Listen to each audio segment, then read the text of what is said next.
کہ غیر جماعت دوست نے یہ سوال اٹھایا ہے کہ جب حضرت مسیح موعود علیہ السلام عمومی طور پر فقہ حنفیہ کے پابند تھے تو پھر ان کا دعویٰ نبوت کیسے تسلیم کیا جا سکتا ہے؟ وہ نبی ہونے کے باوجود کس طرح ایک فقی امام کے تابع ہو سکتے ہیں؟ فقی امام کے تابع یہ عجیب بات ہے.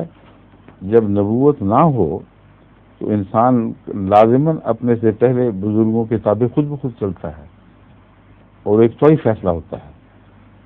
حضرت صلی اللہ علیہ وسلم سے بڑھ کر امام مہدی کا مقام تو ہو ہی نہیں سکتا جب تک قرآن کریم میں ایسی آیات نازل نہیں ہوئی جس نے تورات کی یا انجیل کی کسی تعلیم کو، انجیل نے جو تشریحی تعلیم کی اس کو منسوخ قرار دیا. اس وقت تک رسول اللہ اسی پر عمل کرا رہے. حضرت ابراہیم اپنی آزاد شریعت سے پہلے حضرت نوح کی شریعت کے پابند رہے، ومن شیعتہ ابراہیم. اور جب خدا تعالیٰ نے اپنی آزاد نبوت عطا فرمائی ہے اس وقت اس سے نکل گئے. تو یہ تو ان کی صداقت کا نشان ہے، نہ کہ ان کے جھوٹے ہونے کا نشان. ان کی فطرت کی صفائی، پاکیزگی اور تکبر سے خالی ہونا، اور یہ کہ یہ فیصلہ کہ ہم اپنی سوچ کے بجائے خدا کا جو بھی فیصلہ پہلے موجود ہے جب تک وہ منسوخ نہیں ہوتا اسی پر عمل کریں گے. اس سے اچھا ثبوت کیا ہے ان کی صداقت کا؟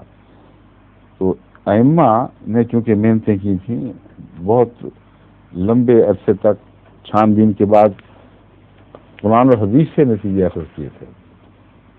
اس لیے کسی کا اس مسئلے سے منسوب ہو جانا ہرگز کوئی گناہ نہیں ہے.